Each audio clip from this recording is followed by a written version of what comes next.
Good morning students, आप सभी के बीच में चैप्टर नंबर 5 को लेकर आ चुका हूँ, जिसमें आज हम लोग देखने वाले हैं सेंटेंस का स्ट्रक्चर। और जो सेंटेंस का स्ट्रक्चर हम लोग देखने वाले हैं वो हिंदी में भी रहेगी और इंग्लिश में रहेगी।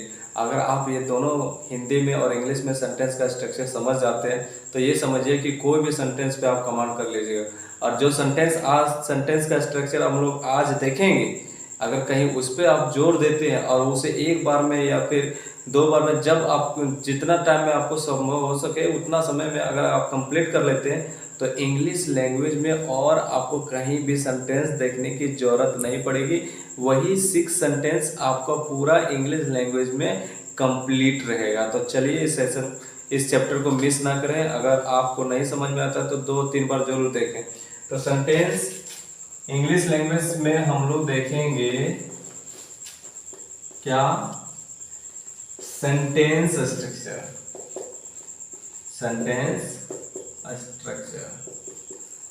तो सेंटेंस स्ट्रक्चर जो है वो 6 है और हिंदी में भी है,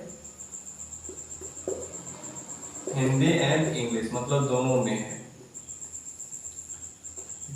हिंदी से हम लोग जो है इंग्लिश सीख रहे हैं तो हिंदी का भाषा की स्ट्रक्चर को भी याद रखना चाहिए, कहे क्योंकि हो सकता है किसी बच्चे को या किसी को भी आप पूछें तो अगर हिंदी का सही उदाहरण का सही रूप ना लिख पाए तो वो जो है इम्पॉसिबल हो जाता है किसी को कॉन्फिडेंस दिलाने में।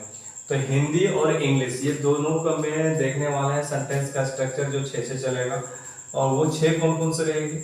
अफर्मेटिव में, नेगेटिव में, इंट्रोगेटिव में, इंट्रोगेटिव प्लस नेगेटिव में, और WH वर्ड के साथ, WH इंट्रोगेटिव प्लस और फिर WH इंट्रोगेटिव प्लस नेगेटिव, और affirmative, negative, interrogative, interrogative negative, WH interrogative negative. आप देख सकते हैं काउंटिंग करके 1 2 3 4 5 6 है, जिसमें से ये 4 जो है आपको पता है कि क्वेश्चन पूछा जाता है और इसी से आंसर दिया जाता है।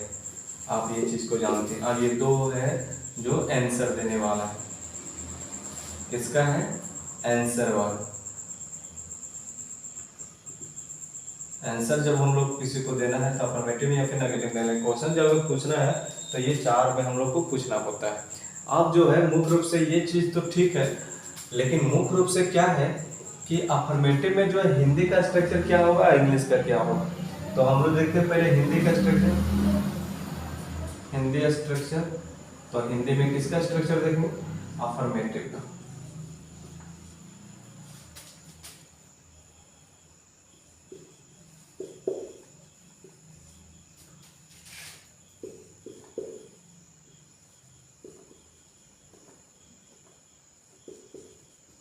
तो इसमें पहले कौन आता है? सब्जेक्ट। जो मेन वर्ब में हम लोग देखे थे पिछले क्लास में, चैप्टर नंबर 4 में हम लोग जो देखे थे उसी में कमांड कर लेते हैं। उसी से पहले थोड़ा सा ओवरव्यू लेते हैं। उसमें देखे थे कि मेन सेंटेंस जो होता है वो हिंदी में, उस सेंटेंस का स्ट्रक्चर पहले आता है सब्जेक्ट, फिर आता है अदर वर्ड, फिर आता है ऑब्जेक्ट, फिर आता है नाउन।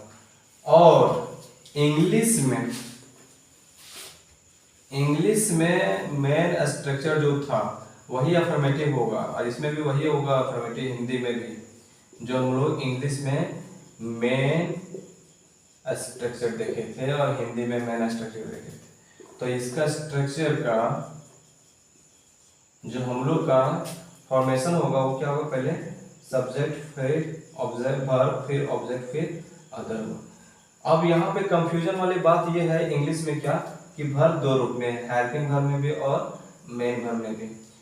हेल्पिंग वर्ब अकेले रहेगा तो वो जो है केवल मेन वर्ब नहीं रहेगी, उसमें V1 V2 V3 V4 V5 के बारे में हम लोग में हेल्पिंग और मेन वर्ब के बारे में चैप्टर नंबर 4 में बहुत बढ़िया से डील किए हैं।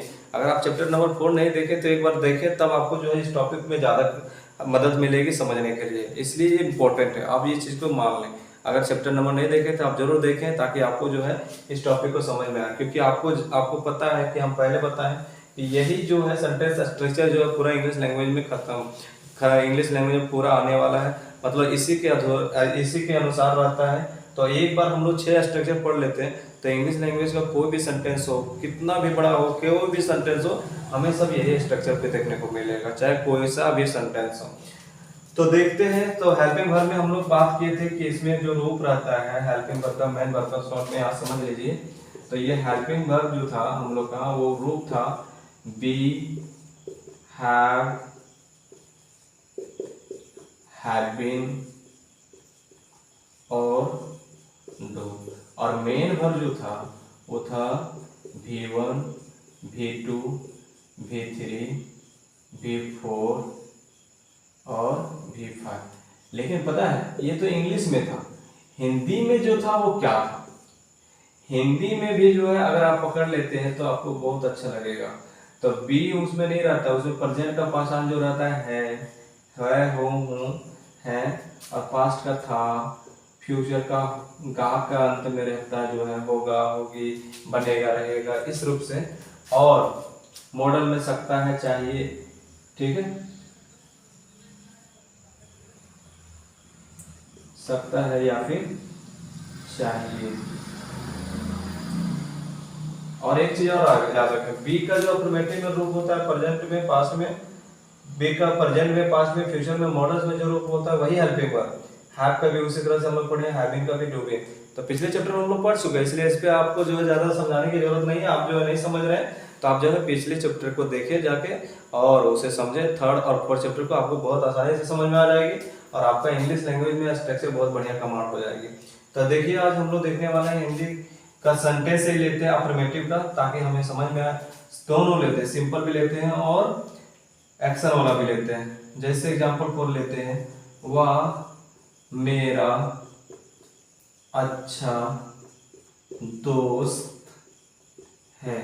अगर हम आपसे पूछे तो पूछें कि यहाँ पे कोई ऐसा है जो एक्शन का काम कर रहा है, तो नहीं है।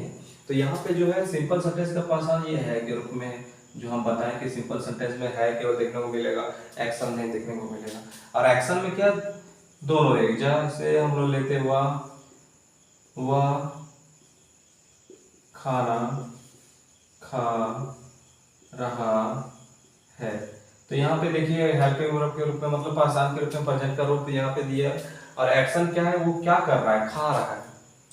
वो काम क्या कर रहा है, तो वो काम है उसका खाने का। तो इसमें क्या पता चला, खाना जो हमारा है वो हमारा एक्शन है, ठीक है।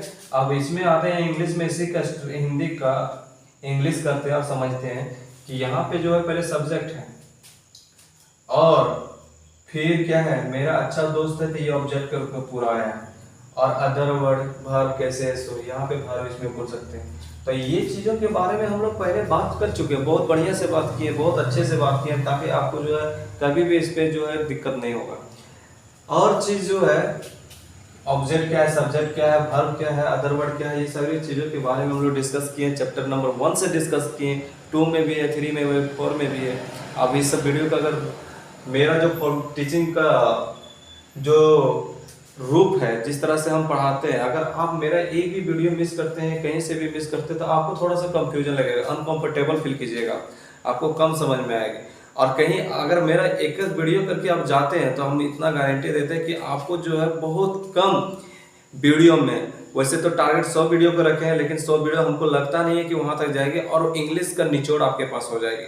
आप बहुत आसानी से समझ जाइएगा, आपको रटने की कहीं जरूरत नहीं पड़ेगी, ना ही आपको जो है ज़्यादा इफेक्ट लगाना पड़ेगा सीखने में, बहुत आसानी से एकदम से सीख जाइएगा और रटने की तो कहीं ना जरूरत पड़ेगी। ये चीज़ को दिमाग में डाल लीजिए।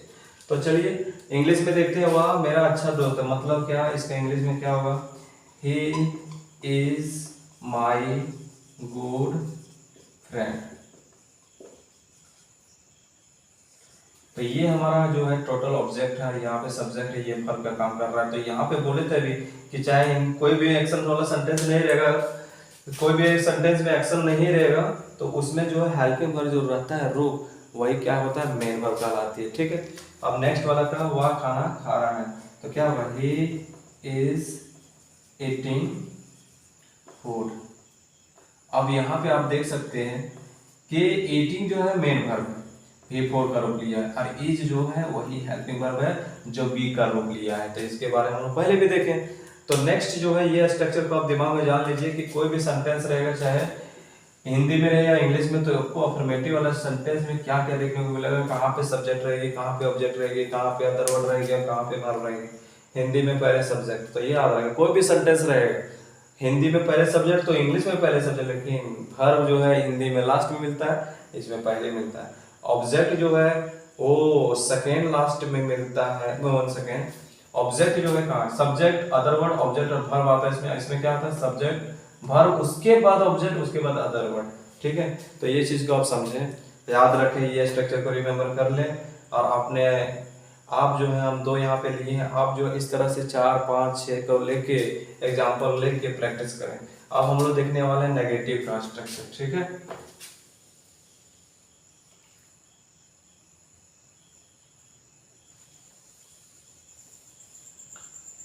तो नेगेटिव का स्ट्रक्चर में हम लोग देख रहे हैं, देखते हैं क्या है, किस रूप में है। नेगेटिव का स्ट्रक्चर में याद रखें, हिंदी में जो रहेगा केवल नहीं को आप समझिए, नहीं अगर देखने को मिलता है आपको तो समझ जाइए कि वो नेगेटिव का स्ट्रक्चर, नेगेटिव का सेंटेंस है, नेगेटिव सेंटेंस है हिंदी में। और नॉट आपको देखने को मिलेगा इंग्लिश में, और आप नॉट को देख रहे हैं तो समझ जाइएगा कि वो जो है नॉट हमारा जो है वो नकारात्मक है, मतलब क्या, ये नेगेटिव है। तो नेगेटिव सेंटेंस जो है नहीं हिंदी में रहता है, और वो नहीं कहीं कहाँ रहता है वही देखना है सबसे ज़्यादा हम लोग का स्ट्रक्चर हो। तो पहले सब्जेक्ट, फिर जो है हमारा अदर वर्ड, फिर ऑब्जेक्ट यहाँ, फिर जो है नहीं, फिर जो है हमारा रहेगा ये चीज को आगे। इंग्लिश में क्या है, इंग्लिश में स्ट्रक्चर अगर देख रहे हैं हम लोग तो पहले आएगा हमारा सब्जेक्ट, फिर यहाँ पे आएगी हमारा हेल्पिंग वर्ब, या फिर हेल्पिंग वर्ब रहे तो ठीक है, नहीं तो नॉट आएगा, उसके बाद मेन वर्ब आएगी, या फिर मेन वर्ब रहेगी और उसके बाद आएगी ऑब्जेक्ट। हो सकता है मेन वर्ब रहे या ना रहे, लेकिन ऑब्जेक्ट मेन वर्ब होगा भी नहीं भी होगा, अगर होगा तो एक्शन वाला सेंटेंस हो गया, नहीं है तो सिंपल सेंटेंस हो गया। अब वर्ब रहेगी, अंततः रहेगी हमारी अदर वर्ड। ये चीज को आप कमांड कर लें कि इंग्लिश में और हिंदी में स्ट्रक्चर नेगेटिव का किस रूप में रहता है, सब्जेक्ट अदर वर्ड ऑब्जेक्ट। तो क्या अंतर है अफर्मेटिव और नेगेटिव, केवल एक अंतर है हिंदी में कि इसमें नहीं है और उसमें जो है नहीं था।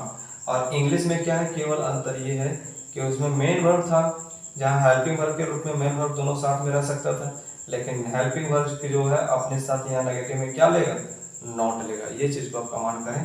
ठीक है, ये स्ट्रक्चर को रिमेम्बर करें। इसमें सेंटेंस देखते हैं, वह यहाँ नहीं है, वह घर नहीं जा रहा है।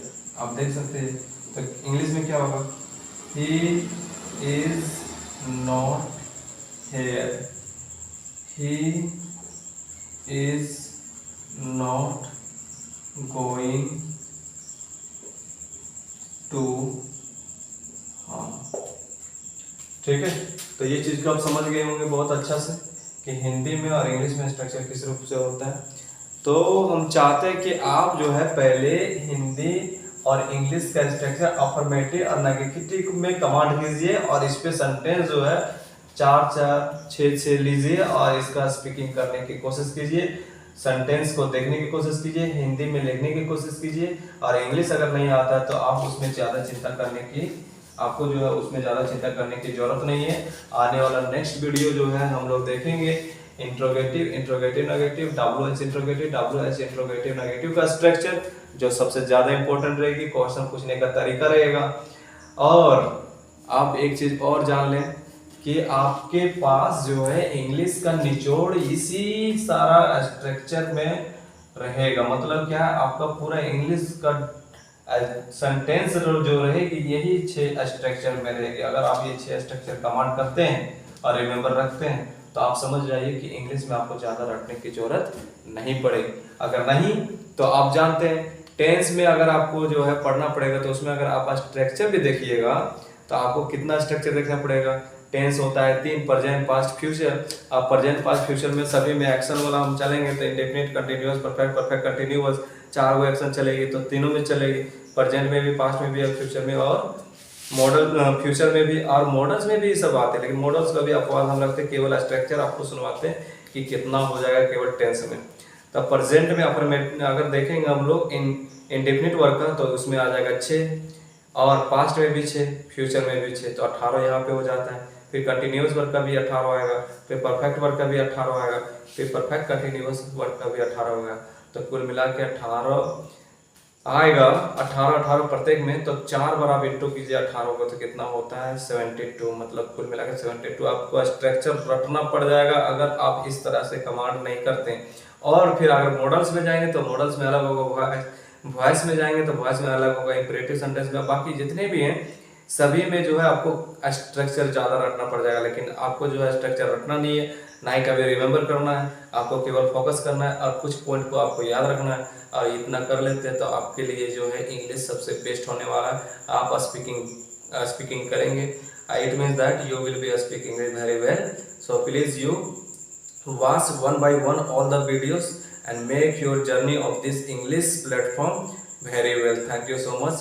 We will meet again in next video in the chapter number 6, and in the chapter number 6 we will read about negative, interrogative, negative, WS interrogative and WH interrogative negative. Thank you so much for all, and also you support me, share the video to your friends, tell that one platform is going on the YouTube, and the teacher is teaching on is very well. So you do this for me, and also you haven't subscribed, then first you subscribe and you support me, because that this is my first time on the YouTube.